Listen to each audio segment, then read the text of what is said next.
ध्यानमूलं गुरोरमूर्ति पूजामूलं गुरोः पदम् मंत्रमूलं गुरोर्वाक्यम् मोक्षमूलं गुरु।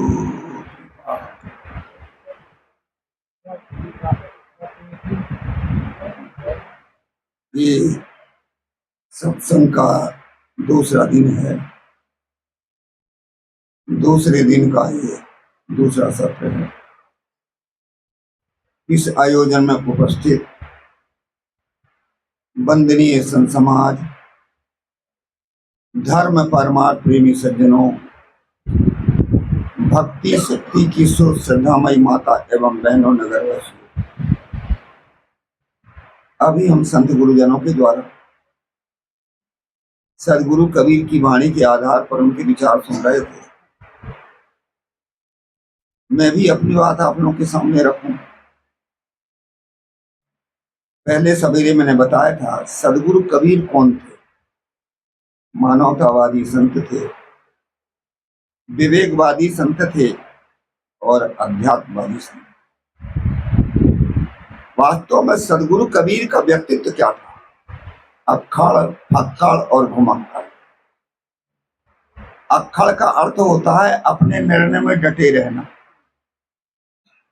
बड़ी सुंदर उन्होंने बात कही, जो मोहि जाने ताहि में जानो और लोक वेद का कहा ना मानो। जो मेरे सत्य न्याय निर्णय को समझता है मैं उसी को सही समझता हूँ।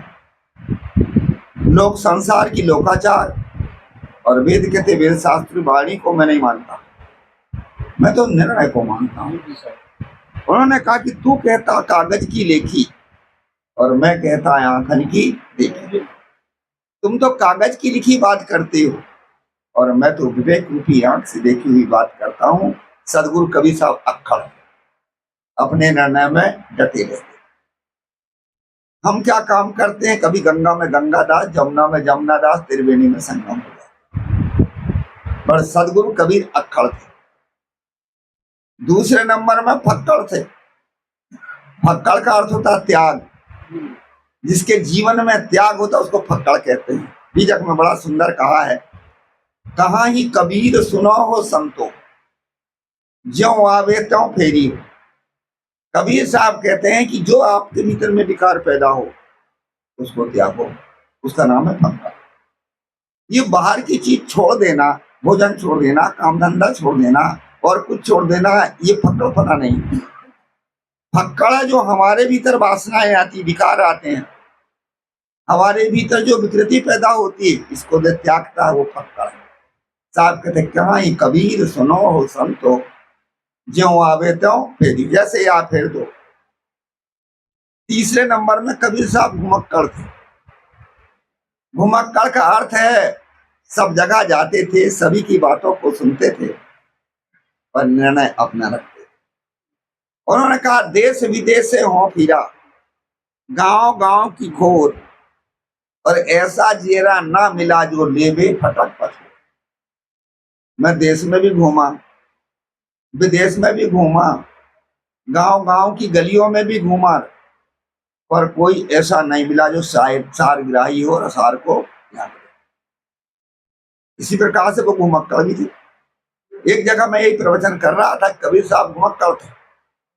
लोगों ने कहा साहब देश विदेश कहे, विदेश में भी गए थे क्या? जापान, रूस, अमेरिका आदि में? ना, उस समय इन देशों की खोज नहीं थी। कबीर साहब देश विदेश का कह रहे हैं कि हमारे भारत में ही कई राजाओं का राज था और अलग अलग राजाओं के राज को दूसरे के राजाओं के राज को विदेश कहते थे और अपने राजा के राज को देश कहते थे। इसलिए वो कह रहे हैं कि मैं देश कई अपने राजा के राज में भी घूमा, विदेश दूसरे राजाओं के राज में भी घूमा और गांव गांव की खोर में भी घूमा, गली गली में घूमा और सारग्राही नहीं मिला। और उसका वास्तविक यदि अर्थ होता है, देश कहते हम अपने सिद्धांत को भी जानते हैं, विदेश का अर्थ होता है दूसरे के सिद्धांत को भी जानते हैं। गांव गांव की खोल के ये सब सिद्धांतों के अलग अलग मान्यताओं को भी हम जानते हैं। सदगुरु कबीर साहब कहते मैं सब जानता हूं पर सार गाही संसार में कोई नहीं मिला।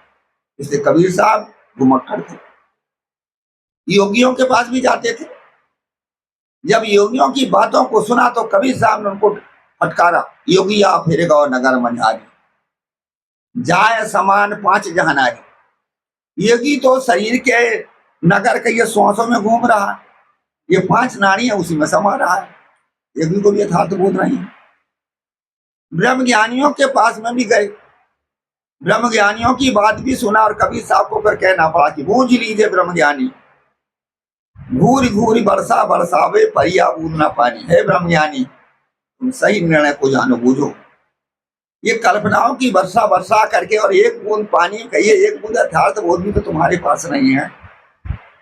और कबीर साहब राम नाम जपने वालों के पास भी गए थे, इसलिए उनसे भी कहे कि राम के कहे जगत गद कावे, फाड़ खाड़ कहे मुख मीठा, पंडित बाद बदे सो झूठा। कहानी का तात्पर्य सदगुरु कबीर साहब सभी जगह जाते थे, सभी की बातों को सुनते थे और निर्णय उनका अपना, इसलिए वो विवेकी थे। तो अक्कड़ थे, फक्कड़ थे और घुमक्कड़ थे। और उनकी एक पद को लेकर के आपके सामने थोड़ी चर्चा रखूं। सदगुरु क्या कहते हैं, बाबू ऐसो है संसार तिहारो, यह कली व्यवहार। ये बाबू जो शब्द है ये मानव के लिए, ये बाबू शब्द प्रतिष्ठा और प्यार का शब्द है। जब हम छोटे छोटे बच्चों को प्यार देते हैं तो बाबू कहते आओ बाबू। और जो बड़े बड़े ऑफिसर क्लर्क आदि हैं उनको जब प्रतिष्ठित भाव देते हैं, आदर देते हैं, आइए बाबू साहब विराजिए। पहले पहले पिताजी को भी बाबूजी कहा जाता था।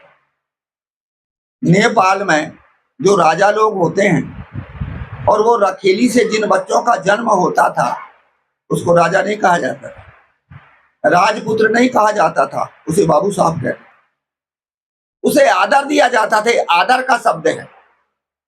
इसलिए सदगुरु कबीर साहब मानव को आदर देते हुए बोल रहे हैं, हे बाबू, हे मानव, तुम प्रतिष्ठित हो और सबको प्यारे भी हो। कि मनुष्य ही शिक्षा दे सकता है, मनुष्य दीक्षा दे सकता है, मनुष्य सेवा कर सकता है, मनुष्य सहयोग दे सकते, तो सबका प्यारा मनुष्य तो हो सकता है। एक जगह यही मैं कह रहा था कि मनुष्य सबका प्यारा है, वो शिक्षा देता है, दीक्षा देता है, सब कुछ देने वाला प्राणी मनुष्य। एक सज्जन ने कहा, रोको महाराज, ये भैंस 10 लीटर दूध देती है, बैलगाड़ी खींचता है, क्या ये सबको प्यारा नहीं है? उनका प्यारा तो है जब तक दूध देता तब तक, और दूध ना दे तो कहां प्यारा। पर मनुष्य तो एक ऐसा प्राणी है जो सबको सही बोध और शिक्षा दे सकता, स्वेच्छा से, स्व इच्छा से सहयोग देने वाला प्राणी मनुष्य है। इसलिए मनुष्य ही जब दूसरे का सहयोग और साथ देता है तो उसकी प्रतिष्ठा मिलती है। और जब कोई अच्छा काम कर लेता है तो तब भी उसकी प्रतिष्ठा होती। पहले युद्ध के मैदान में योद्धा लोग या राजा लोग लड़ाई लड़ने जाते थे और वहां युद्ध से जब जीत करके आते थे तो उनकी प्रतिष्ठा होती थी, फूल माला आदि से स्वागत सत्कार हुआ करता था। और वो कब जीतते थे? जब उनके पास में 3 चीज होती थी तब। सबसे पहले हथियार, जिससे शत्रुओं को वार किया जाता था, मारा जाता था। दूसरी होती थी कवच, जिससे अपने शरीर की सुरक्षा की जाती थी। और तीसरी होती थी ढाल, जिसमें वार झेला जाता था। इसी प्रकार से मनुष्य कब प्रतिष्ठा पाता है? सबसे पहले तलवार के उसके पास विवेक और ज्ञान है। जब उसके पास विवेक होता है, ज्ञान होता है, विवेक के द्वारा वो समझदारी से व्यवहार करता है और सत्य को समझता है, सत्य के आधार पर चलता है, विवेक के आधार पर जिंदगी जीता है, उसकी प्रतिष्ठा होती है। जो विवेक के आधार पर जिंदगी नहीं जीता, मौके का फायदा उठाता है और अंत में स्वयं दुखी होता है और दूसरों को भी दुखी बनाता है। तो सबसे पहले मनुष्य के पास में है विवेक और ज्ञान। दूसरे पास में मनुष्य के पास में क्या है? सील। यदि मनुष्य के पास में सील हो, विनम्रता हो, संयम हो, सदाचार हो, तो उसकी प्रतिष्ठा होगी। जिसके पास सील नहीं है, विनम्रता नहीं है, संयम नहीं है, सदाचार नहीं है, उसकी प्रतिष्ठा नहीं होती, उसकी तो नाक कटती। देखो, शूर्पणखा के पास में सील नहीं थी, रूप तो सुंदर था, परंतु सील ना होने के कारण अंत में उसकी नाक कटी कि नहीं कटी? क्या सील नहीं थी? इस समय क्या कहना चाहिए, क्या नहीं कहना चाहिए, ये शूर्पणखा के पास ज्ञान नहीं था। इसलिए राम से क्या कह रही थी कि तुम सम पुरुष न मोसम नारी, और यह संजोग रचा विधि भारी। तुम्हारे जैसे पुरुष और मेरे जैसी नारी नहीं है, ये ब्रह्मा जी ने ये संयोग रच दिया, इसलिए आप मेरे से शादी कर लो। राम जी ने समझ गए कि इसके पास रूप रंग तो है और सील और विनम्रता नहीं है, इसलिए ये प्रतिष्ठाहीन है, उसकी नाक काट ली गई। नाक का अर्थ होता है कि जो आदमी निर्लज्ज जो होता है, जो सीलहीन होता है, उसकी तो नाक कटती है, कटती। कभी कभी आपस बोलचाल की भाषा में हम लोग बोलते हैं, क्या कहते हैं? अरे इसने माँ बाप की नाक कटा दिया, इसने समाज की नाक कटा दिया। तो नाक का अर्थ क्या होता है? नाक का अर्थ होता है उसमें जो मर्यादा थी, वो मर्यादा को नष्ट कर दिया। जो मर्यादाहीन होता है वह सीलहीन होता है, इसलिए शूर्पणखा के पास मर्यादा नहीं थी, सीलहीन थी, इसलिए सीलहीन होने के कारण उसकी नाक कट गई। मैं बता रहा था दूसरी चीज है, हमारे पास मर्यादा भी होनी चाहिए। परिवार की मर्यादा, समाज की मर्यादा, व्यवहार की मर्यादा और सिद्धांत की भी मर्यादा होती है।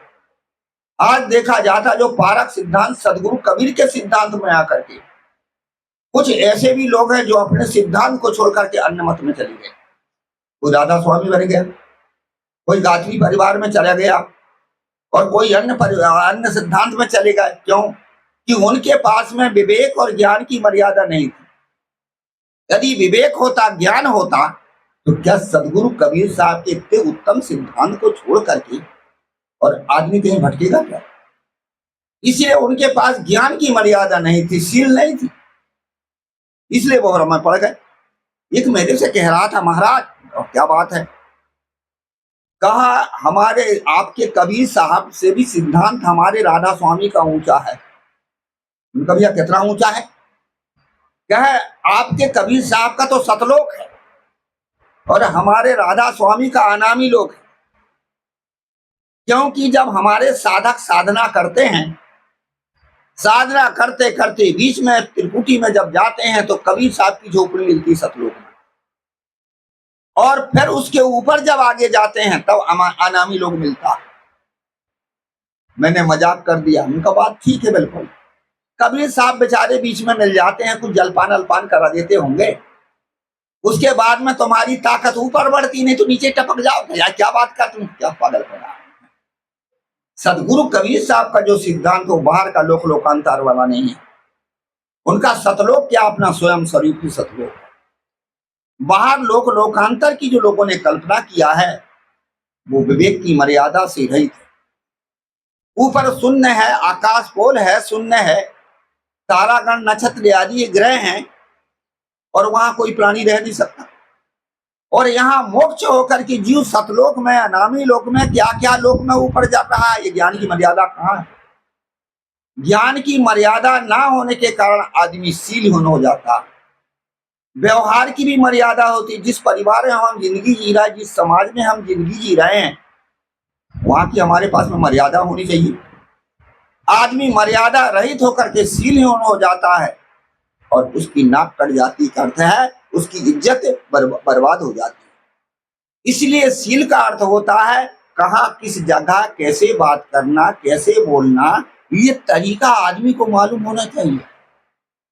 और यदि ये तरीका ना मालूम हो तो मर्यादाहीन आदमी दुख पाता है, कष्ट पाता है, कलेश पाता है। इसलिए सील का अर्थ होता है सामाजिक मर्यादा भी हमारे पास में होना चाहिए, मनुष्य मर्यादित प्राणी, इसलिए उसको बाबू कहा, उसके पास मर्यादा। एक छोटा सा चुटकुला याद आ गया। एक आदमी था, उसकी मां मर गई बेचारी की। जब मां मर गई तो रोने लगा। गांव की महिलाएं आई, समझाने लगी, बाबू ना रो, माता बड़ी अच्छी थी। रोना बंद नहीं किया। कुछ दिन के बाद में कुछ महिलाओं ने बोला कि पागल, रोना नहीं बंद करते, हम तुम्हारी माँ है। बूढ़ी बूढ़ी माताओं ने बोला, रोना बंद कर दिया। कुछ दिन के बाद में बहन मर गई तो फिर रोने लगा। लोग समझाने लगे, समझता ही नहीं था। कुछ महिलाओं ने कहा, भैया सुनो, मां मरी तब समझ गए थे, और आज हम तुम्हारी बहन हैं, अगले रक्षाबंधन में हम राखी बांधेंगे। तो समझ गया बेचारा, रोना बंद कर दिया। कुछ दिन के बाद में पत्नी मर गई। जब पत्नी मर गई तो फिर रोने लगा। गांव की महिलाएं आई, समझाने लगी, वो समझता ही नहीं। कुछ महिलाओं ने कहा, पागल हो गए, मां मरी तब समझाए तो समझ गए, पत्नी मरी तब समझाए तो समझ गए, रोना बंद कर दिए। वो बहन मरी तब, और पत्नी इतनी प्यारी हो गई कि समझते ही नहीं हो तो क्या कहता। मां मरी थी तब तो सब कहते थे हम तुम्हारी माँ है, बहन मरी तब सब कहते थे कि हम तुम्हारी बहन, और आज कोई कुछ नहीं कहता, कौन कहते कि हम तुम्हारी पत्नी। कहानी का तात्पर्य, किस समय कैसे वाणी, किस समय बोलना चाहिए, इसका नाम है मर्यादा। मनुष्य मर्यादित प्राणी है। किस समय क्या करना ही चाहिए, क्या नहीं करना चाहिए, ये विवेक बुद्धि, मर्यादा की बुद्धि जिसके पास होती है, वह प्राणी मर्यादित माना जाता है। तो मैं बता रहा था, दूसरी है सील, और तीसरा है भय। जो समझदार आदमी होता है, ज्ञानी आदमी होता है, विवेकी आदमी होता है, वो गलत चीजों से डरता है। जिसके पास भय नहीं है, वह गलत चीजों से नहीं डरता, और अज्ञानता से बढ़ करके, पढ़ करके, लोभ में पढ़ के, मोह में पढ़ करके गलत काम करता है और अंत में दुख पाता है। इसी प्रकार से मनुष्य एक प्रतिष्ठित प्राणी है। वो कब प्रतिष्ठा पाता है? जब उसके पास ज्ञान, समझदारी और विवेक हो। दूसरे नंबर में उसके पास मर्यादा हो। तीसरे नंबर में उसके पास में भर हो, माने गलत कर्मों से डर हो, तब उसकी प्रतिष्ठा होती, तब वो रुकता। इसलिए मनुष्य एक प्रतिष्ठित प्राणी है, और उसको बाबू शब्द से सदगुरु कबीर साहब ने संबोधन किया। बाबू, हे मानव, तुम प्रतिष्ठित हो, तुम विवेकमान हो, तुम श्रेष्ठ हो, ऐसो है संसार तिहारो। अब तुम्हारा जो संसार वो कैसा है? संसार का अर्थ है तुम्हारी जो संसार में जिंदगी, इसका नाम संसार है। तुम अपना अपना संसार सबका अलग अलग है। अपनी अपनी जिंदगी के आधार पर, अपने अपने संसार के अनुसार हम जिंदगी जी रहे हैं। इसलिए तुम्हारा जो जीवन है वो कैसा है? ऐसो। ऐसो का अर्थ है कि एक तो क्षणिक है। संसार में जिंदगी कितने दिन की है? अरे 10 जी हो, 20 जी हो, 40 से 50 जी हो, 60 जी हो, 70 जी हो, 80 लंग जा तो 100 तक चलेगा, एक थोड़ा समय। दूसरा ऐसा है, माने स्वप्नवत है। जैसे स्वप्न के व्यवहार जागृत में झूठे हो जाते हैं, इसी प्रकार से संसार के सारे व्यवहार मरने के बाद में सब झूठे हो जाते, सब छूट हो जाता। कहाँ है अपना? कौन है अपना? इसलिए ये संसार क्षणिक है, संसार झूठा है। और संसार का अर्थ हो तो तुम्हारा संसार कैसे है? बांधने वाला है और दूसरा तोड़ने वाला है। पहले पहले किसान लोग खेतों में एक फसल बोते थे, फसल नहीं थी वो, रस्सी बनाई जाती थी, सन, जिसको जूट कहते हैं, और उसको सड़ा करके फिर उसकी ऊपर से छिलका निकाला जाता था और उसकी रस्सियां बनती थी। अब यदि उसके अंदर की लकड़ी को यदि सार कहो तो कैसी है? टूटने वाली। और यदि ऊपर के छिलके को सार कहो तो कैसा है? बांधने वाला। यही तो है संसार। आदमी पहले मोह में बनता है, आसक्ति में बनता है, कामनाओं में बनता है, राग में बनता है और भ्रम में बनता है, और बाद में फिर तो टूट जाता। जिस आसक्ति में हम बनते हैं, अंत में जहां हम आ सकते हैं, क्या वो आदमी हमारा सदा साथी बनता है? जिसके स्वार्थ में हम पढ़ते हैं, क्या वो हमारा सदा का साथी होता? नहीं, तोड़ देता, टूट जाता है। यदि एक दूसरे का मन और एक दूसरे से यदि नहीं पटा तो दुश्मन भी तो बन जाते हैं। भाई भाई का दुश्मन बनता है, पति पत्नी में दुश्मनी आती है, बाप बेटे में दुश्मनी आती है। इसलिए हमारा संसार कैसा है? सदगुरु कबीर कहते हैं कि हे मानव, तुम्हारे संसार की जिंदगी कैसी है? बांधने वाली है और टूटने वाली। बंधते हो और एक दिन तोड़ के चली जाती, ऐसा तुम्हारा संसार है। और दूसरा, तुम्हारा संसार कैसे है? यह कली व्यवहार हो। कली कहते पाप को। संसार में हम पाप का ही तो व्यवहार करते हैं। कोई ही आदमी होगा जो सदाचारी और धार्मिक व्यक्ति होगा, वो धर्म और कर्तव्य का व्यवहार करता है। नहीं तो सभी तो पाप का व्यवहार करते। पाप कहते स्वार्थ में पड़ करके आदमी पाप ही तो करता है। जब हमारे स्वार्थ की पूर्ति नहीं होती तो हम दूसरों की हिंसाएं करते हैं, दूसरों से अत्याचार करते हैं, दूसरों से गलत करते हैं, तो स्वार्थ का व्यवहार कर रहे हैं। किसी आशा में लेकर के हम यदि किसी का कार्य करते हैं तो उसको धर्म नहीं कहते। वो आशा में बंध के कर रहे हो और अभी आपकी इच्छा की पूर्ति ना हो तो फिर उसी आदमी से दुश्मनी बना लो, तो पाप का तो व्यवहार हुआ। लड़के को पाला आशा मान के, स्वार्थ मान के, लड़का मेरा है, ये मेरी सेवा करेगा, ये मेरा जो है पालन पोषण करेगा। और यदि लड़का आपके मन के अनुसार नहीं हुआ तो लड़ाई कर लेते हो, झगड़ा कर लेते हो, विवाद कर लेते हो। किसी को आपने सहयोग दिया कि चलो ये साथी है, आगे मुझे साथ देगा, चलो मैं इसको सहयोग दूं, और यदि वह आपको सहयोग नहीं दिया तो फिर आपके साथ उस गलत करते। इसलिए स्वार्थ में बंध के हम व्यवहार करते हैं, इसलिए हमारा संसार पापी है। अर्थात हम पाप का काम करते हैं। स्वार्थ में बंध करके जो भी व्यवहार किया जाता है वह व्यवहार आदमी को बांधता है। कर्तव्य समझ के करो, स्वार्थ से नहीं, कर्तव्य समझ के। मैं बाप का बेटा हूं, इसलिए बाप की और मेरा कर्तव्य माता पिता की सेवा करना, यह कर्तव्य का व्यवहार। और यदि स्वार्थ का व्यवहार होता है, वहां कर्तव्य नहीं रहता, वहां रहती अधिकार भावना। जहां अधिकार भावना रहती वहां अहंकार होता है। मैं बाप का बेटा हूं, इसलिए बाप की संपत्ति में मेरा अधिकार, सेवा करूं चाहे ना करूं। और यदि कुछ गड़बड़ी हो गई तो वहीं पर दुश्मनी पैदा हो जाती। इसलिए हम जो भी व्यवहार करते हैं संसार में वो कर्तव्य समझ के नहीं करते, स्वार्थ लेकर के करते हैं, कामना में लेकर के करते हैं। इसलिए हमारा जीवन दुखी है। सदगुरु कबीर कहते हैं, हे बाबू, तुम्हारा जो संसार है वो कैसा है? पाप का। स्वार्थ में आकर के आदमी पाप करता, स्वार्थ की पूर्ति नहीं होती तो पाप करता। इसलिए हम धर्म समझ करके व्यवहार करें। एक होता अधिकार भावना और एक होती धर्म भावना। एक अहंकार भावना और धर्म भावना। अहंकार भावना में अधिकार की मांग होती, अहंकार में बाप का बेटा हूं, इसलिए बाप की संपत्ति में मेरा अधिकार। यही तो पाप होता है, यही तो झगड़े होते हैं। और एक होती धर्म भावना। धर्म भावना है कि मैं जो है, और धर्म है कि मैं पिता का पुत्र, इसलिए वहां कर्तव्य भावना होती है। माता और पिता की सेवा करना मेरा कर्तव्य है। इस भावना से लेकर यदि हम व्यवहार करते हैं तो वहां पाप नहीं होता। जहां अहंकार और अधिकार भावना होती वही पाप होता। और आज संसार में ये तो होता, कर्तव्य समझ के, धर्म कर समझ के कौन व्यवहार करता है?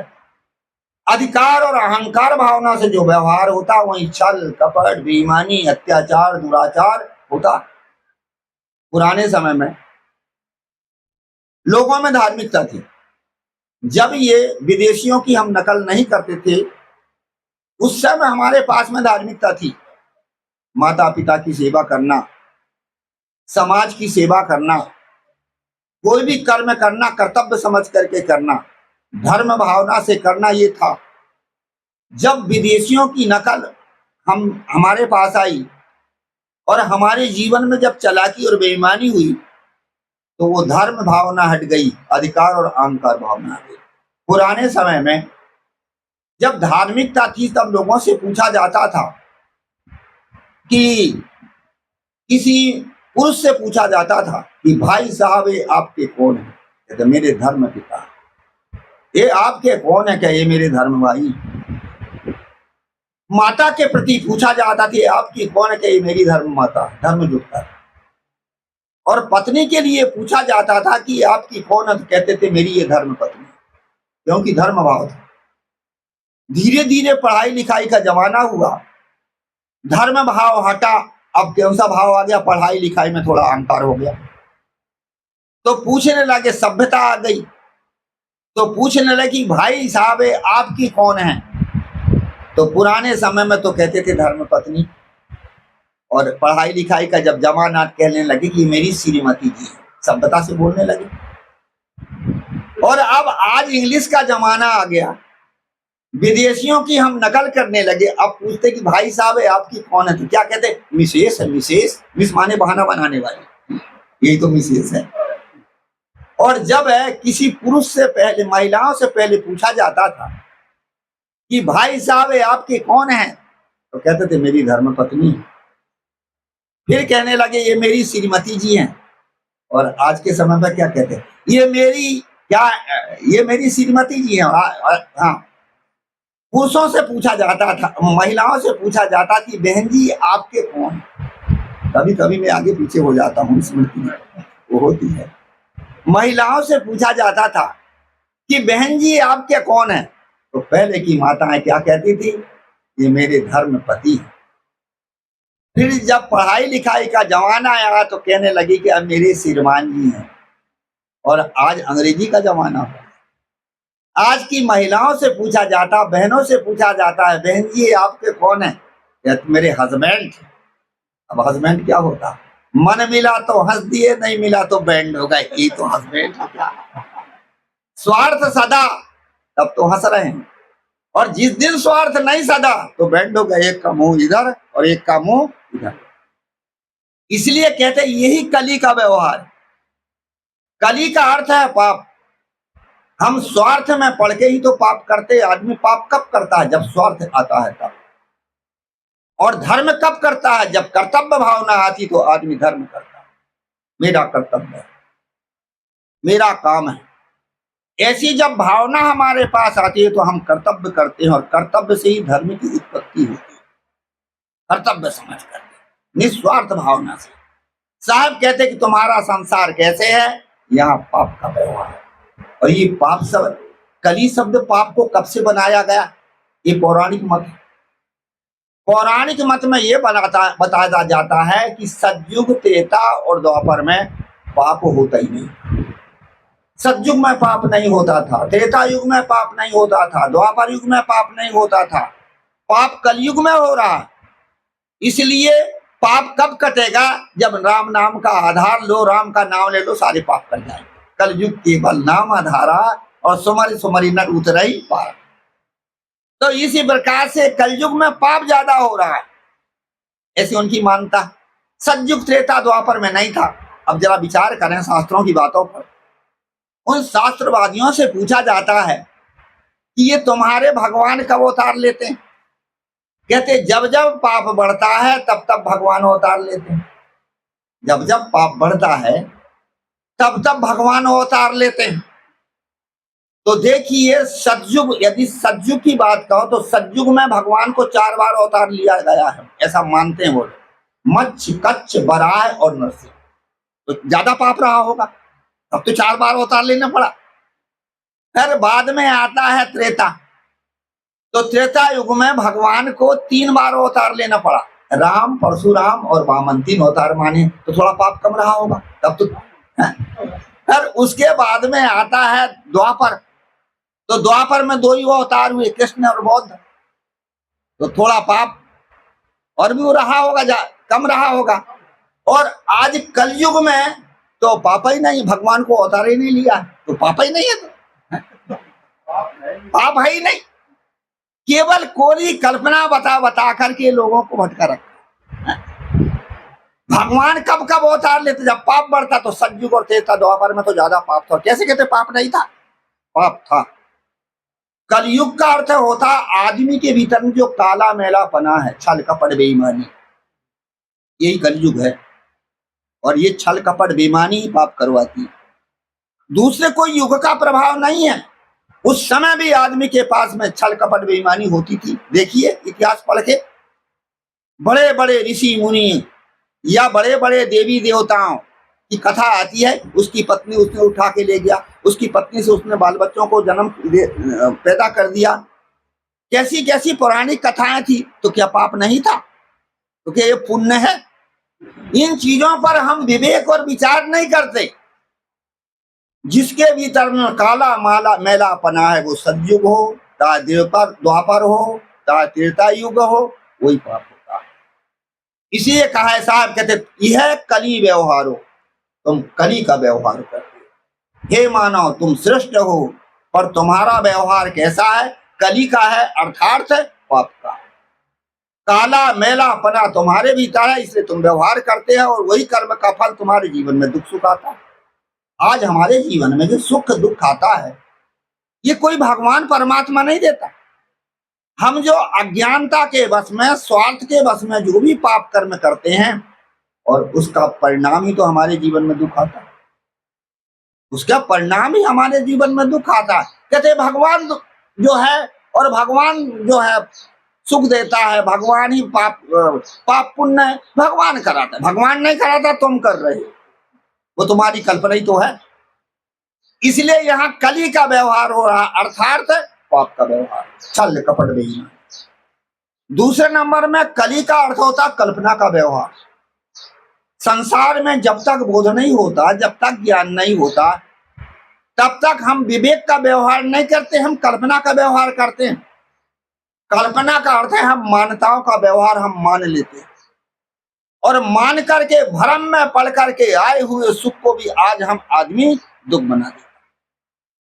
उदाहरण देके समझाऊं, जैसे कोई कहीं जाता हो और ये बिल्ली है, बिल्ली ने यदि रास्ता काट दी, तो कहते हो काम बिगड़ जाएगा, बिल्ली ने रास्ता काट दिया।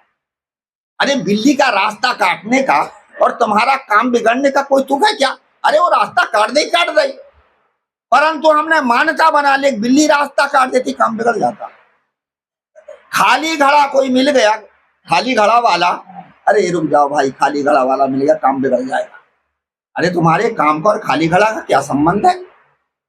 पर वो हमारी मान्यता है, और मान्यताओं में पढ़ करके हम ऊल जलूल बातों को आज मानते चले जा रहे हैं। उदाहरण देके समझाऊं, ये उदाहरण मैं कई जगह देता हूं। एक बार किसी के खेत में पानी नहीं था, तो उसने क्या काम किया कि कुछ पैसा जुटाया और खेत की कुआं की खुदाई शुरू हुई, पत्थर लग गया। दूसरे उस काम को रोक दिया, फिर दूसरे साल फिर फसल आई, पैसा हाथ में आया, कुआं की खुदाई शुरू हुई। और जिस दिन कुआं खोदने के लिए सब घर के लोग चले गए थे, नौकर भी चले गए थे, घर के लोग भी चले गए थे, केवल घर की महिला अकेली थी। जो भैंस थी वो बाहर चरने गई थी, और जब शाम को भैंस आई तो उस महिला ने उस भैंस को बांधा, तो महिला का अंगूठे में भैंस का पैर पड़ गया और महिला का अंगूठा टूट गया। दुखी हो गई, रोने लगी, पड़ी थी। खेत से जब लोग आए, क्या बात है? क्या है कि मेरा अंगूठा जो टूट गया, भैंस ने पैर लग दी। लोगों ने कहा कोई बात नहीं, डॉक्टर के पास ले जाएंगे, ठीक हो जाओगी। पर एक खुशखबरी तो सुन लो। क्या खुशखबरी? कि आज अपने खेत के कुआं में पानी निकल गया है। महिला को खुशी होना चाहिए ना। ओके, एक काम करो, देखो आज मेरा पैर टूटा और खेत के कुआं में पानी निकला, इसलिए और कुछ ना हो जाए, उस कुआं को पूर दो। बताओ, खेत को कुआं का पानी निकलना उसके पैर का कोई तुक है क्या? और अंत में साहब उस कुआं को पूर दिया गया। यही तो कलयुग का व्यवहार। कल्पना में पढ़कर के आदमी आए हुए सुख को भी दुख बना लेता। अपनी अज्ञानता में पढ़कर के आदमी भ्रम में पढ़कर के आए हुए सुख को भी दुख बना लेता। शंकराचार्य से किसी ने पूछा था, शल्यम परम किम, भारी दुख क्या है? तो उन्होंने कहा कि निज मूर्ख तैवे, अपनी ना समझी ही दुख का कारण है। अब उनके खेत में पानी निकला था, सब कुछ व्यवस्था ठीक हो गई थी, परंतु कल्पना में पढ़ करके ये पैर टूट गया और कुआं में पानी न। कोई तुक है क्या? बेतुक की बात है। एक जगह ऐसा ही हुआ कि लड़के की शादी की गई, सब लोग बारात चले गए थे। बारात जब लौट करके आए तो लड़के का जो बाप था वो बैल और गाय और भैंस के लिए घास लेने के लिए जहां पर घास रखा था वहां गया। सर्प वहां बैठा था, सर्प ने उसको काट दिया, लड़के का बाप मर गया। अब घर वाले को यह भ्रम हो गया कि जो नई बहू आई है ये अलक्षणा है, खोड़ल है, इसके आते ही ससुर मर गया। हाँ? अब कोई तुक की बात है क्या? उसका प्रारब्ध था बेचारे का, मर गया, सर्प से उसका कोई संबंध था, शरीर छूट गया। परंतु यहाँ वो बहू के ऊपर थोप दिया गया कि ये आई और ये मरा। कितने उल जलूल बातों को लोग मानते चले आ रहे, यही तो कल्पना का व्यवहार है। और अंत में कुछ दिन के बाद में उस बहू को मिट्टी का तेल डाल करके जला दिया गया और पीछे से सबको जेल की हवा खानी पड़ी। आया हुआ सुख को भी आदमी कल्पनाओं में पढ़ करके दुख बना लेता है।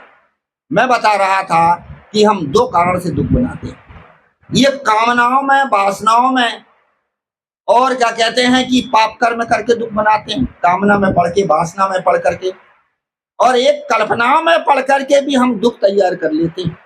सदगुरु कबीर साहब की ये कल्पना का व्यवहार है। मान्यताओं में पढ़ करके आदमी आए हुए सुख को भी दुख बना लेता है। देवी देवता, भूत प्रेत, तंत्र मंत्र जंत्र, ये हम मानता से तो तैयार करते हैं और मान्यताओं में तैयार कर करके आदमी भ्रम में पड़ता है। जैसे कोई रास्ते से निकल रहा हो, किसी को छींक आ गई, कहते ओहो छींक आ गई, काम बिगड़ जाएगा। अरे भाई जिंदा आदमी है, छींकेगा, कोई मुर्दा छींके तो काम बिगड़े।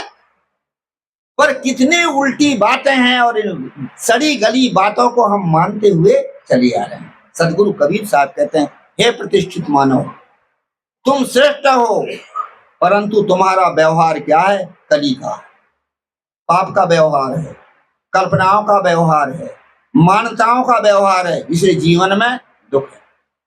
संसार में दुख देने वाला कोई नहीं है। बड़ा सुंदर कहा, तेरा बैरी कोई नहीं है, तेरा बैरी फैल, और आपन बैरी छोड़ दो तब गली गली कर से।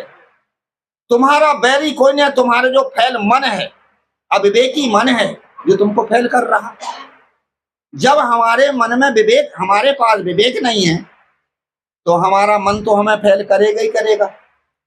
हमारे जीवन में सफलता कभी आएगी नहीं। यदि हमारे पास में विवेक हो तो हमारे जीवन में सफलता की भी जरूर सफलता हो सकती है। इसलिए कहा जाता है कि हमें विवेक की जरूरत है। हम विवेक से काम नहीं करते, कल्पनाओं में पढ़ करके काम करते। रामायण में प्रसंग आया है कि राम का जब राज हुआ तो राम ने कहा कि मेरे राज में कोई दुखी नहीं रहना चाहिए, सब सुखी रहना चाहिए, और यदि किसी के जीवन में दुख आ जाए तो वो मेरे को बता और मैं उस दुख का निवारण करूंगा। अंत में राम ने सोचा कि हो सकता हो आदमी लिहाज के कारण ना बता पाए, तो गुप्तचर भेजा करते थे। गुप्तचर जाकर के चुपचाप सुनते थे कि किसके घर में क्या चर्चा चल रही, कोई दुखी तो नहीं है। चलता रहा कुछ दिन तक ऐसे ही राम का राज। कुछ दिन के बाद में एक ब्राह्मण रोते रोते आ गया। राम ने कहा, ब्राह्मण देवता क्यों रो रहे हो? कहे कि महाराज इसलिए रो रहा हूं कि आपके राज में बड़ा अनर्थ हो गया। या क्या अनर्थ हो गया?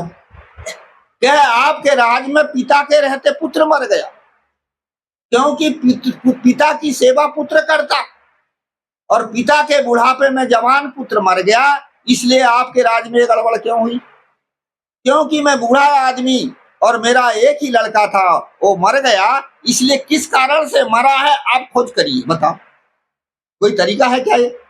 अरे भाई प्रारब्ध है, आ गया चला गया, परंतु नहीं, पिता के रहते पुत्र मर गया।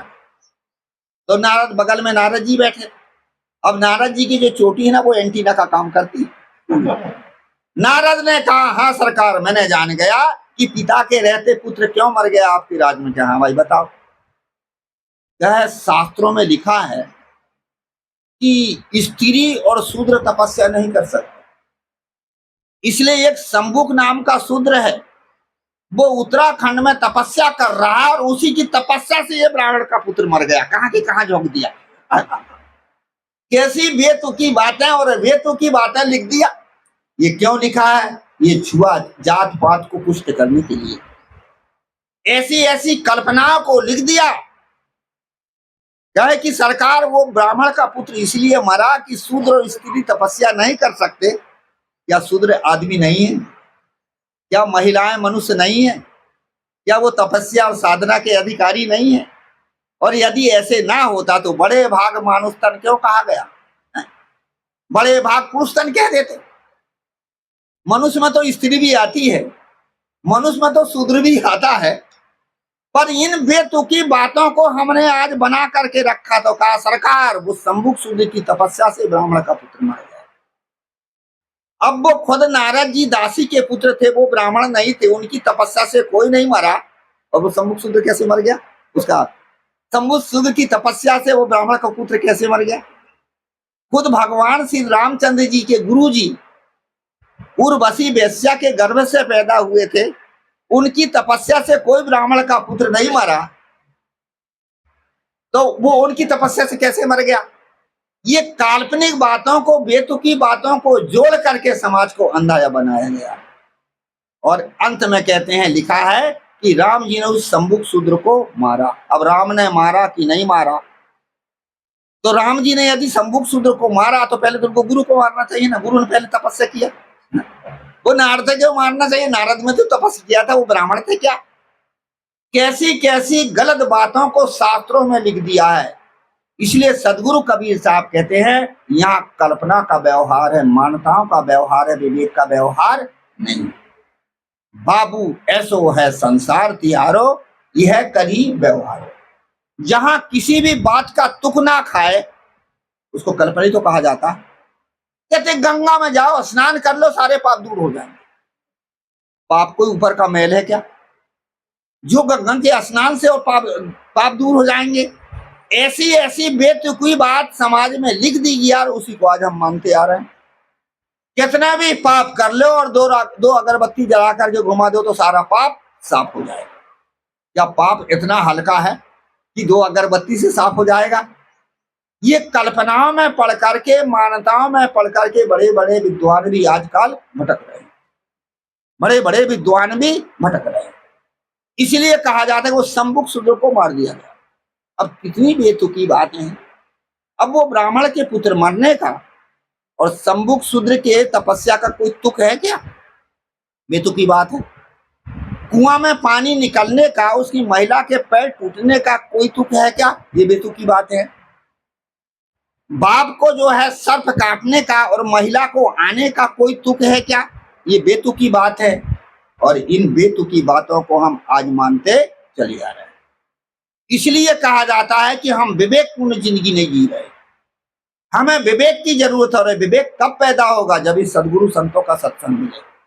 रामायण में बड़ा सुंदर कहा है कि बिन सत्संग विवेक ना हो। बिना सत्संग से विवेक नहीं होता। सत्य और असत्य की परख करो, बैठो, और उसके बाद में आदमी के भीतर में विवेक की जागृति होती है। घर परिवार और पारिवारिक जीवन में भी विवेक की जरूरत है। कितने कितने लोग कहते हैं साहब जी हम तो घर गृहस्थी वाले हैं, हमें विवेक की क्या जरूरत? अरे तुम्हें तो और ज्यादा जरूरत है। घर गृहस्थी में और ज्यादा जरूरत है। जहां ज्यादा रोग होता है वहां दवाई ज्यादा लगती कि नहीं? इसीलिए घर गृहस्थी कैसा है? गृही कारण नाना जंजाला और ते अति दुर्गम शैल विशाला। गृहस्थ आश्रम में जिंदगी जीना कैसे है? वहां कई जंजाल आते हैं। कभी पारिवारिक समस्या, कभी सामाजिक समस्या, कभी मानसिक समस्या। ये सारी समस्या हमारे जीवन में आती हैं। और यदि हमारे पास विवेक ना हो उन समस्याओं का हम समाधान कैसे कर पाएंगे?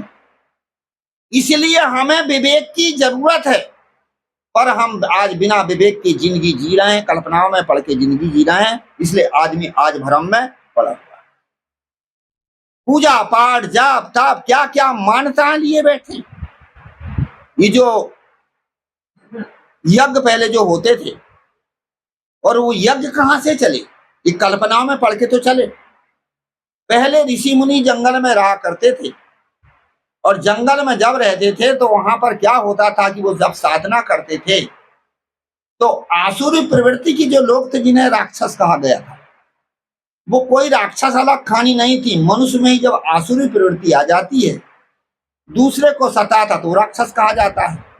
ऐसे ही आसुरी प्रवृत्ति के लोग थे। ऋषि मुनि जब जंगल में तपस्या साधना करते थे तो वहां मांस फैला देते थे, हड्डियां फैला देते थे, गंदगी डाल देते थे, और उनको साधना करने में व्यवधान होता था। तो उन ऋषि मुनि ने क्या उपाय रचा कि चलो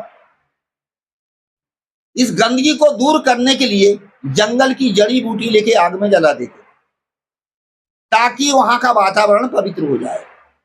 धीरे धीरे जंगल की जड़ी बूटी खोजने में समय लगता था, तो बेचारे गाय पालते थे और गाय के घृत को थोड़ा अग्नि में डाल दिया जाता था ताकि वहां का वातावरण पवित्र हो जाए।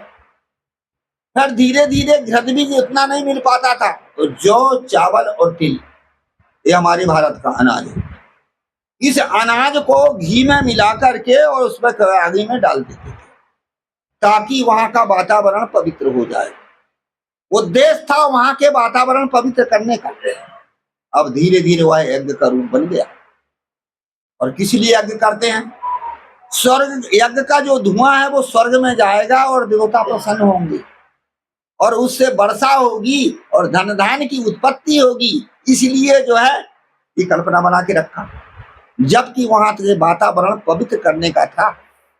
पर आज हमने मान्यता बना लिया, कितना कितना चावल, जौ, घी, तेल जलाते हैं, लोगों को खाने को नहीं मिलता, उसको लोग आग में जला रहे हैं। तो कलयुग का कल्पना का तो व्यवहार है, मान्यताओं का तो व्यवहार है, विवेक का कोई व्यवहार है? इसीलिए कहा जाता कि हमारे कल्पना और मान्यताओं का हम व्यवहार कर रहे हैं, इसलिए हमारे जीवन में सही निर्णय ना होने के कारण हम भ्रम में पड़े हैं, कल्पनाओं में पड़े हैं, आसक्ति में पड़े। बाबू ऐसो है संसार तिहारो, यह कली व्यवहार। आगे बड़ी सुंदर बात बताते हैं, को अब अनुक सहत प्रतिदिन को नाही न रहनी हमारो। अनुक का अर्थ होता अनुचित, अन्याय।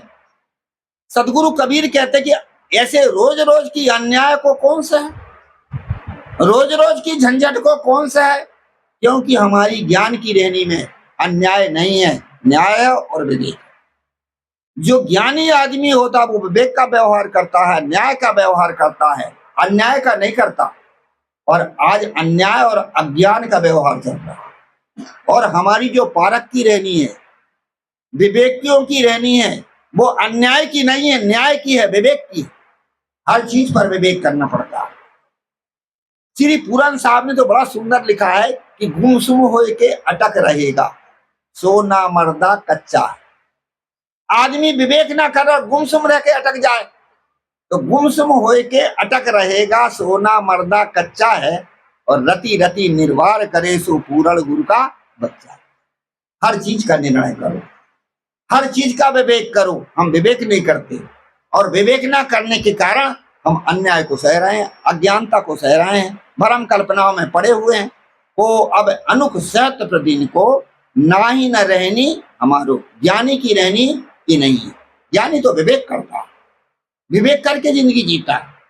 आगे कहते सुमृति सुहाय सबे कोई जाने, हृदय तत्व न बूझे, और निर्जीव आगे सरजीव थापे लोचन की छू न सुने।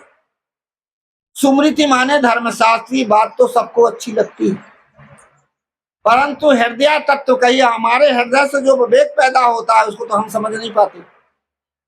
केवल हम सुमृति और धर्मशास्त्र की बातों को मानते हैं। श्रुति कहते वेद को, सुना हुआ उसको श्रुति वेद कहा है। और सुमृति कहते जो याद कर लिया जाता है, याद हो जाता है, उसका नाम है सुमृति। तो कर्म कांड की बात जल्दी याद होती थी, इसलिए कर्मकांड की बात याद होती थी, तो उस कर्मकांड को ब्राह्मणों ने पकड़ लिया और वही उनको अच्छा लगने लगा। कर्मकांड करके, पूजा पाठ करके लोगों को भ्रम में डाल करके भरमाने लगे। सुमृति सुहाय सब कोई बाने, कर्मकांड की बात सबको अच्छी लग रही। और हृदय तत्व न जुए, पर हृदय से जो विवेक पैदा होता है और उसको तो किसी को अच्छा लगता ही नहीं।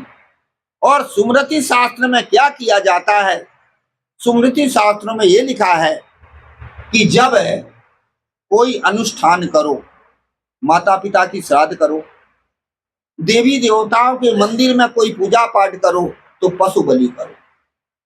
और पशु बलि के द्वारा वह अनुष्ठान पूरा होता है। बकरा है, भेड़ा है, मुर्गा है, ये पशुओं को जब बलि करोगे तब वो अनुष्ठान पूरा होगा। ये कहाँ लिखा है? ये कर्मकांड धर्मशास्त्रों में लिखा है।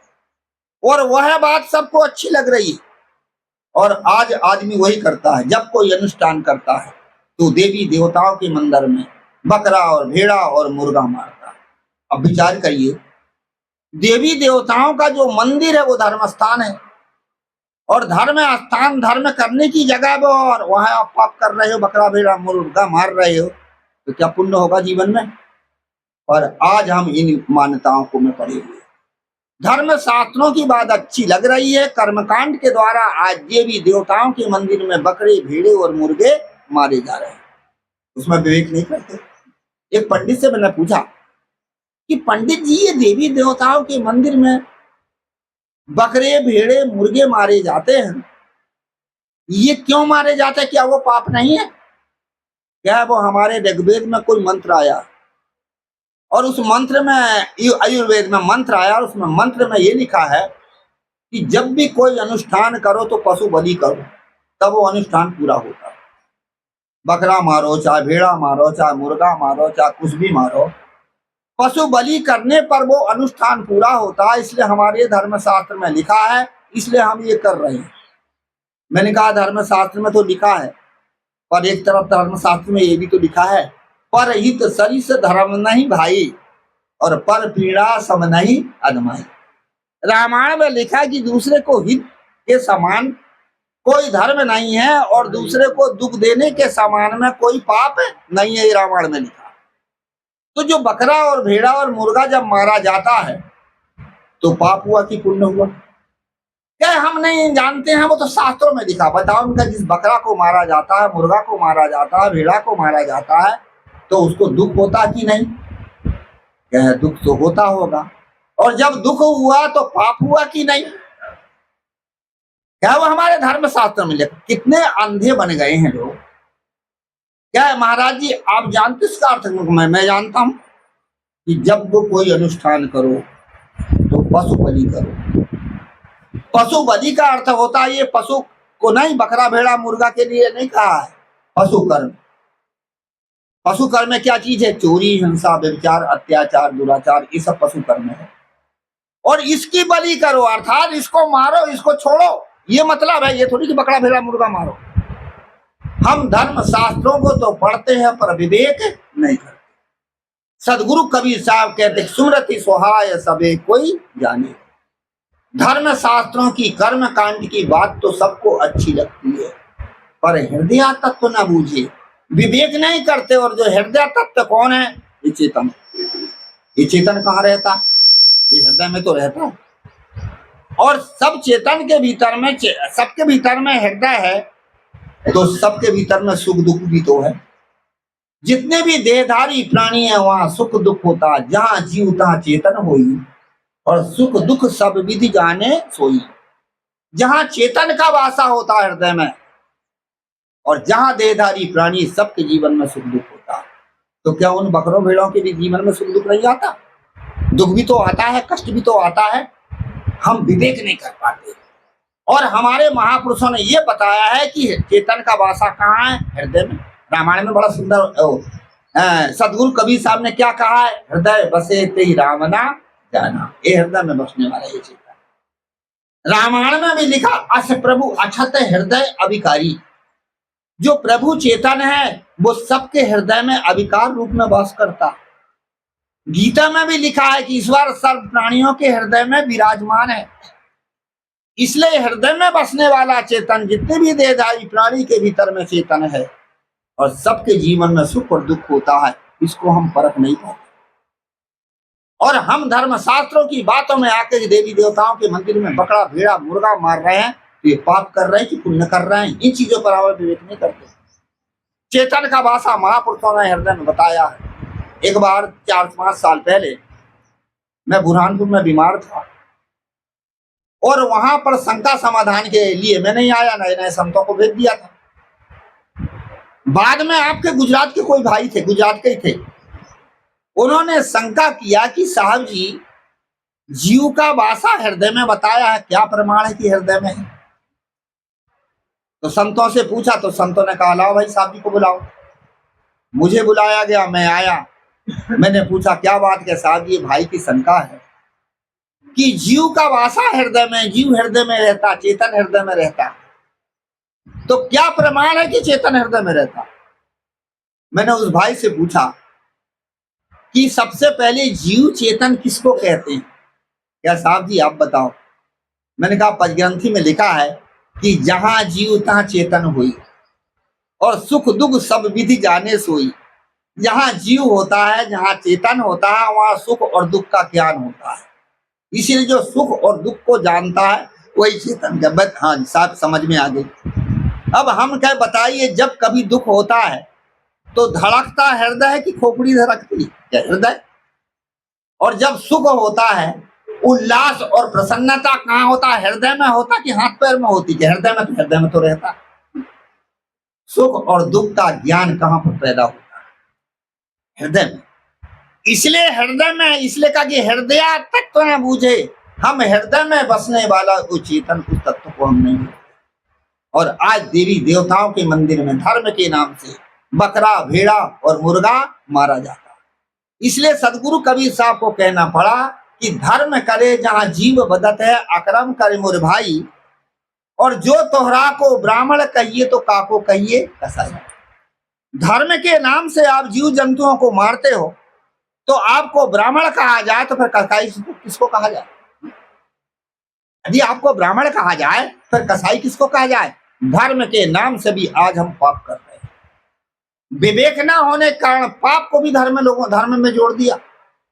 और ये ज्यादा ज्यादा जीव जंतु कहाँ मारे जाते हैं? देवी के मंदिर में। अन्य मंदिर में जीव जंतु उतने नहीं मारे जाते। देवी के मंदिर में ही ज्यादा बलि होती है। और देवी है जगदम्बा। जगदम्बा माने जगत की अम्मा, तो बकरा और भेड़ा की अम्मा नहीं है वो। और उस अम्मा के सामने उनके बाल बच्चों को आप मारोगे तो पाप होगा कि पुण्य होगा? इस चीज का तो विचार करो। पर आदमी के पास हृदय तत्व का ही विवेक और विचार नहीं। और देवी देवताओं के मंदिरों में बकरे, भेड़े, मुर्गे, क्या क्या जीवों को मारा जा रहा है। निर्जीव आगे सरजीव थापे, लोचन की छूना सूझे। सदगुरु कबीर साहब के निर्जीव के सामने में और सरजीव की स्थापना करते हैं। अब निर्जीव क्या है? जड़ मूर्ति, ये निर्जीव तो है। जितनी भी मूर्तियां बनाई जाती हैं, मिट्टी पत्थर किसी की भी चीज की बनाए, उसमें कोई जीव होता क्या? निर्जीव है। और उसमें सरजीव का ये प्राण प्रतिष्ठा की स्थापना करते हैं निर्जीव मूर्ति में। और आज पंडित लोग प्राण प्रतिष्ठा करवाते हैं, कहते हैं इसमें प्राण प्रतिष्ठा हो गई, अब इसके में क्या होगा कि इसकी प्राण प्रतिष्ठा, इसकी शक्ति ज्यादा हो गई, और जो इसकी उपासना करेगा तो उसके सभी काम पूरे हो जाएंगे। भरम में डाल करके आदमी ने प्राण तो प्रतिष्ठा का एक ढोंग बना के रखा। प्राण प्रतिष्ठा कहाँ होती? चेतन के साथ होती प्राण, इसलिए चेतन को प्राणी कहा जाता है।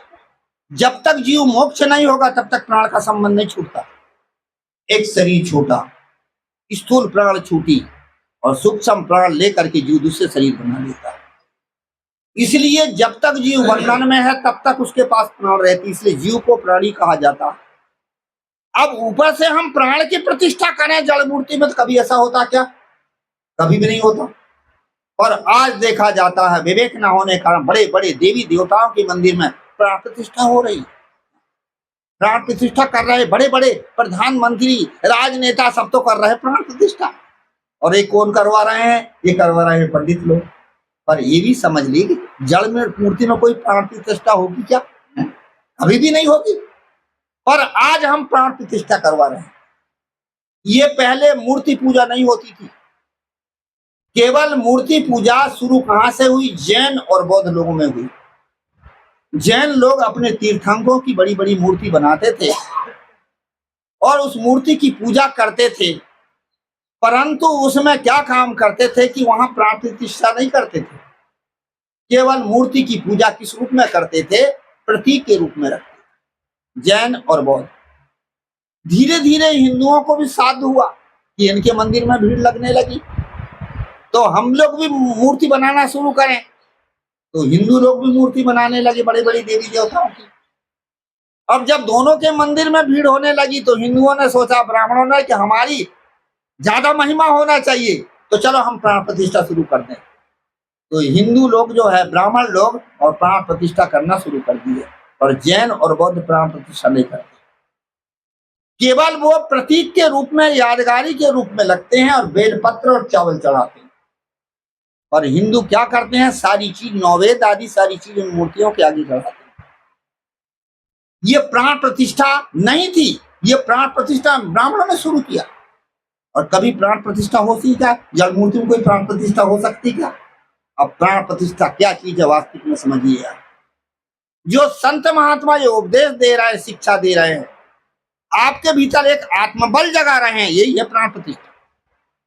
और बाहर जड़ मूर्ति में प्राण प्रतिष्ठा नहीं की जाती, ना होती भी नहीं है। कहते हैं कि अहिल्या पहले पत्थर हो गई। जब भगवान श्री रामचंद्र जी ने चरण छुआया तो वो नारी बन गई। तो क्या कोई पत्थर कभी नारी हो सकता है क्या? अहिल्या पत्थर नहीं हो गई थी, अहिल्या की बुद्धि जड़ हो गई थी। पत्थर माने जड़। उसने अपने पति को नहीं पहचान पाया, और रामचंद्र जी ने चरण का स्पर्श कराया। चरण का है सदा चरण का बोध दिया, ये थोड़ी पैर छुआ दिया। चरण का अर्थ होता है सदा चरण का बोध दे दिया, बेटी अब अपने धर्म को संभाल के रखना। नारी की नारी को, ये है प्राण प्रतिष्ठा। सदा चरण का बोध देना, शिक्षा देना, उपदेश देना, ये है प्राण प्रतिष्ठा। और आप वो जड़ मूर्तियों में आप प्राण प्रतिष्ठा कर रहे हो, केवल कल्पना तो है। साहब जी कहते निर्जीव आगे सरजू थापे। निर्जीव जड़ मूर्तियों में आप सरजू रूपी प्राण की स्थापना कर रहे हैं। लोचन की चून सूझे, इनकी विवेक दृष्टि भी नहीं है कि कोई जड़ में कोई प्राण प्रतिष्ठा होगी क्या? निर्जीव आगे सरजू थापे, लोचन की चूना सीधे। तजी अमृत विष काहे के अचवे, गांठी बानी कोठा। और चोरन दीनो पाठ सिंहासन, साहू से भाव उठा। सदगुरु कबीर आगे कितनी सुंदर बात बता रहे हैं। कोई अमृत को छोड़ दे और विष को भीतर में धर ले, तजी अमृत को छोड़ दे और विष को भीतर में रख ले, और अपने हृदय में खोटी चीज को रख ले, तो उसको सही कहेंगे कि गलत कहेंगे? इसी प्रकार से अमृत का अर्थ होता अमर तत्व, चेतन तत्व का बोध, ये अमर तत्व का बोध, आत्म तत्व का बोध। ये कौन देते हैं? हमारे विवेकी पारखी संत महात्मा देते हैं। सही निर्णय यही तो अमृत है, सही बोध यही तो अमृत है, अमर तत्व का बोध ही अमृत है। और इसको छोड़ करके गांठ विष का ये विषय, अनुमान कल्पना मान्यताएं, देवी देवताओं की मान्यताएं, भूत प्रेत की मान्यताएं, देवी देवताओं की जड़ मूर्ति बना करके उनकी उपासना, क्या है? ये विष तो है, विषय है हमारा, कल्पना तो है। ये कल्पना हमारा मन का विषय है, और उस मन के विषय को हम पकड़े बैठे। चोरन दीनो पाठ सिंहासन, साहू से भाव होता। चोर का अर्थ होता है जो किसी की कोई चीज को चुरा ले, वो चोर है। कपड़ा चुरा लिया तो कपड़ा का चोर, रुपया पैसा चुरा लिया तो रुपया पैसा का चोर, और किसी के सद्गुण को नष्ट कर दिया तो वो तो महाचोर हुआ। सद्गुण बोध विचार विवेक को नष्ट करने वाला, विवेक की चोरी करने वाला कौन होता? भ्रमिक होता। जो भ्रम में पड़ने वाले गुरु लोग हैं, वो आदमी के विवेक और विचार की चोरी करते हैं, अर्थात उसके विवेक विचार को बर्बाद कर रहे हैं। चोरन दीनो पाठ सिंहासन। और ऐसे भ्रमिक गुरु लोगों को लोग बड़े ऊपर में पाठ सिंहासन देते, खूब आदर सम्मान करते हैं। और साहू का ये जो विवेकी संत महात्मा है, जो सत्य का बोध देने वाले हैं, यथार्थ बोध देने वाले हैं, इन महापुरुषों तो लोग मुंह छिपा छिपा के जाते। अब कहाँ इनके जीवन में सुख मिलेगा, शांति मिलेगी? चोरन दीनो पाठ सिंहासन, साहू से भाव उठा। कहीं कबीर झूठे मिली झूठा, ठग ही ठग व्यवहारा। और तीन लोक भरपूर रहा है, नाही है हथियार। सदगुरु कबीर साहब जी कहते हैं झूठे वाणी कल्पना, झूठी संसार की मान्यताएं, झूठे भ्रमिक गुरु लोग जो सत्य ना बता करके असत्य कल्पना को बता रहे हैं, और झूठे उनके चेले लोग जो सत्य का ग्रहण नहीं करते, असत्य में पड़े हुए हैं, झूठे में लगे। ठग ही ठग व्यवहार। अब ठग लोगों को लूट रहे हैं, ठग रहे हैं, भ्रम में पड़े हुए। एक महीने से कह रहा था गुरुजी साधु के रूप में आज पाखंडी पैदा हो गए, साधु के रूप में पाखंडी पैदा हो गए। मैंने कहा पाखंडी पैदा नहीं हुए हैं, पैदा किए गए, क्योंकि आपके भीतर पाखंड भरा पड़ा है, मान्यताएं भरा पड़ी है, तो आप पाखंडी को खोजते हो। और यदि आपके पास में विवेक हो, आपके पास में यथार्थ बोध हो, तो पाखंडियों की क्या दाल गल सकती है? नहीं गल सकती। और हम पाखंडी झूठी बातों में पढ़ करके पाखंडियों को खोजते हैं, और आज में हमें वो लूटते हैं, आज हमें वो भ्रम में डालते हैं। इसलिए आज हम भ्रम और मान्यताओं में पड़े हुए। कहाँ ये कबीर झूठे मिली। झूठा कौन है? असत्य कल्पना में पड़े हुए, मानंदी में पड़े हुए भ्रमिक लोग झूठे, गुरु लोग झूठे जो झूठी बात को बता रहे हैं। और आज हम भी झूठे, वो झूठी बात को सत्य मान करके मान बैठे, विवेक ने विचार नहीं करते। इसके लिए हमें संतों का सत्संग और आधार की जरूरत है।